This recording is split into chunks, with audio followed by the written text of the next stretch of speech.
तुम्ही म्हणता ना माझे वडील चोरले, माझे वडील चोरले. ज्या वडिलांबद्दल जर एवढं प्रेम आहे, मी एकच क्लिप तुम्हाला दाखवायला आणली आहे. लावा तो व्हिडिओ.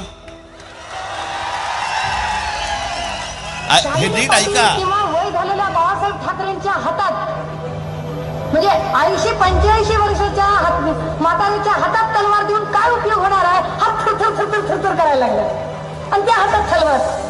तरुणी बाण पोरं काही गोट्या खेळायला गेलीत का? गेली काही गेली त्यांना खेळायला लागलीत का? ह्याच्यावर अग्रलेख कधीच होत नाही. ज्या माननीय बाळासाहेबांबद्दल वक्तव्य करणाऱ्या या बाई 70, 75, 80 वर्षाच्या म्हाताऱ्याच्या हातामध्ये तलवार दिल्यावरती लटलटणारा हा हात, असं बोलणाऱ्या व्यक्तीला तुम्ही तुमच्या पक्षाची प्रवक्ती करता, तुमच्या पक्षाची नेते करता आणि तुम्ही तुमच्या वडिलांवरती प्रेम आहे म्हणून सांगता.